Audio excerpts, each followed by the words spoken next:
Dear viewers, আজকের ভিডিওতে আপনাদের স্বাগতম। আজকে আমরা লিফি সি ড্রাগন সম্পর্কে জানব।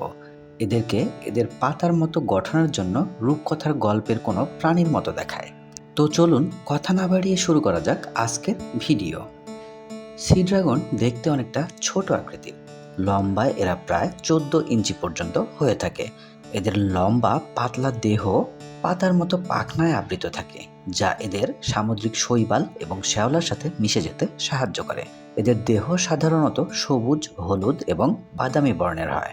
লিফি সি ড্রাগনরা সাধারণত দক্ষিণ এবং পশ্চিম অস্ট্রেলিয়ায় উপকূলীয় অঞ্চলের পানিতে বাস করে।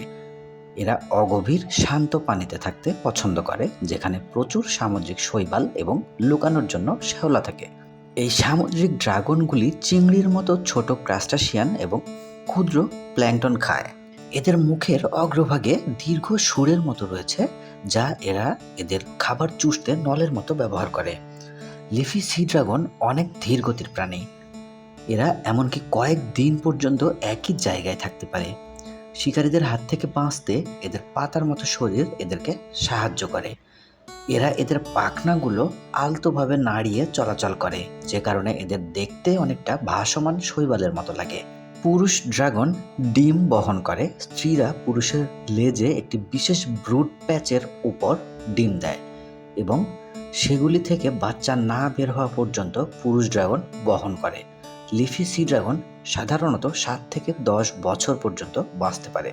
আপনি জানেন কি যে লিফি সি ড্রাগনের সাথে সি হর্সের অনেক মিল রয়েছে, কিন্তু সি হর্সের মতো লিফি সি ড্রাগনের আটকে থাকার মতো লেজ নেই, তাই এরা সামুদ্রিক শৈবালকে আঁকড়ে ধরতে পারে না। লিফি সি ড্রাগন সম্পর্কে আমাদের সাথে থেকে জানার জন্য ধন্যবাদ। যদি আপনার ভিডিওটি ভালো লেগে থাকে তবে সাবস্ক্রাইব করতে ভুলবেন না এবং আমাদের কমেন্ট করে জানাতে পারেন যে আপনি আর কোন সামুদ্রিক প্রাণী সম্পর্কে জানতে চান। দেখা হবে আবারও নতুন কোনো প্রাণীর তথ্য নিয়ে। ততক্ষণ পর্যন্ত ভালো থাকুন, সুস্থ থাকুন। ধন্যবাদ।